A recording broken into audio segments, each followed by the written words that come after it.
ay magluluto tayo ng, ay magigisa tayo ng bagoong. Ito, nakapaghiwa na po tayo ng bawang, sibuyas, luya, and then ayan. Ayan guys, nakasalang na po yung ating kawali. At antayin lang natin uminit. Ilalagay na rin po natin yung ating luya muna, unahin natin guys. Ayan, ilagay na natin ang ating luya.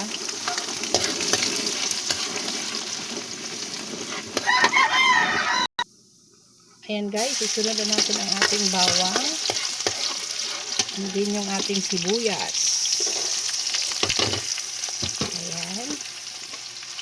Mikos-mikos lang natin siya ulit. Ayan.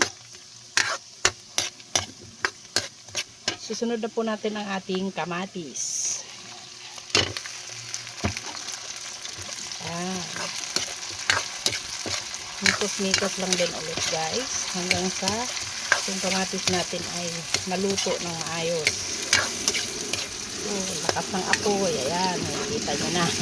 Madilim kasi dito guys. Kasi sinadya namin lagyan ng parang ano siya. Ayan o. Ayan. Para yung uling dyan lang. Hindi siya pupunta sa bubong.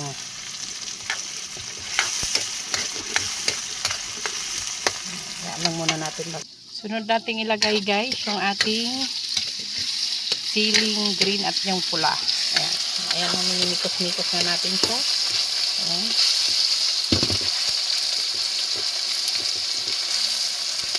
Medyo matigas pa yung kamatis kaya maya-maya ang konti.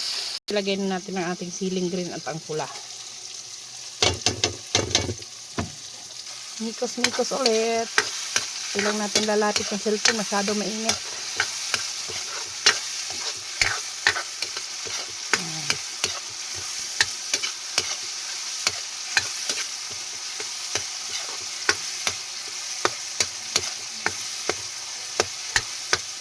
Tapos ay susunod na natin ang ating bagoong.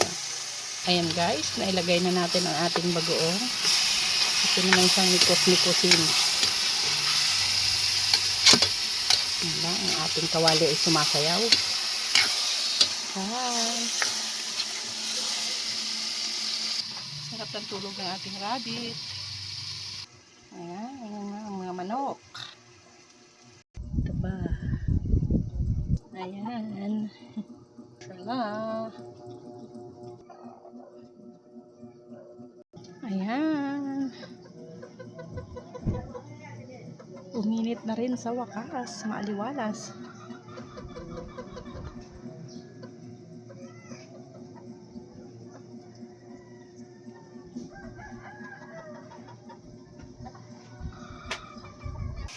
Ayan guys. Patuyo na yung kanyang sabaw.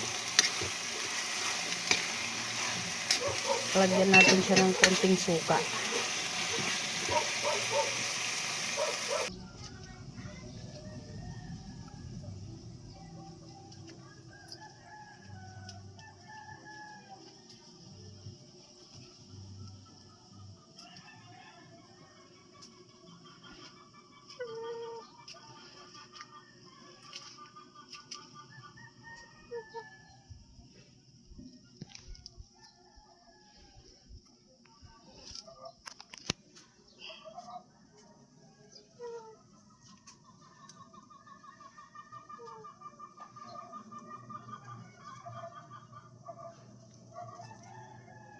May ampalaya tayo dun guys.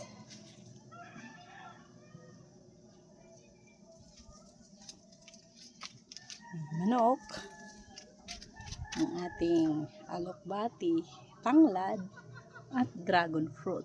Ayan yung bunga niya guys. Ito yung isa. Ito yung isa. Ayan. 4, 6 silang lahat. Meron dito. Ayan. Meron tayong saluyot. Yan. And ang ating alokbati sa baba. Yan. Kita ba? Ayan. Ayan.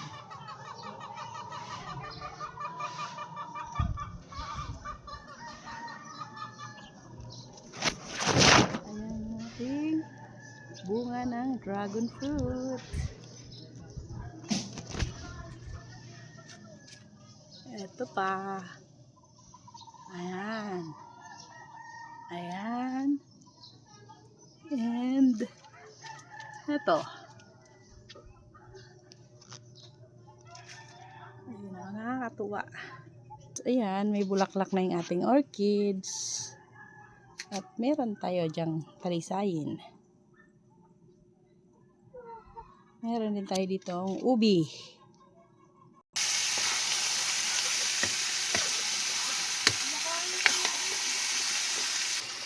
Ayan guys.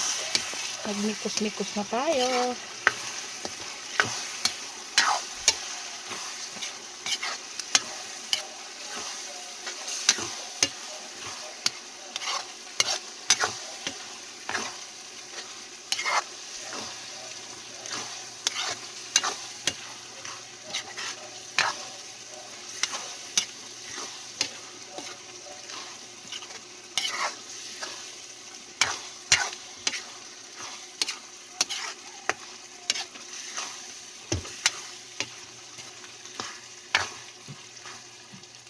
Ayan guys, lagyan natin ng konting asukal para ma-blend lang yung lasa niya.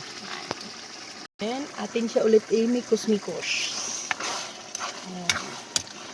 Mikos-mikos lang hanggang sa matuyo yung ating nilagay na tubig at suka.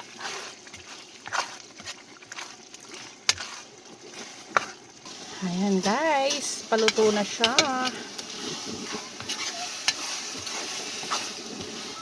Kita niyo yung ating apoy.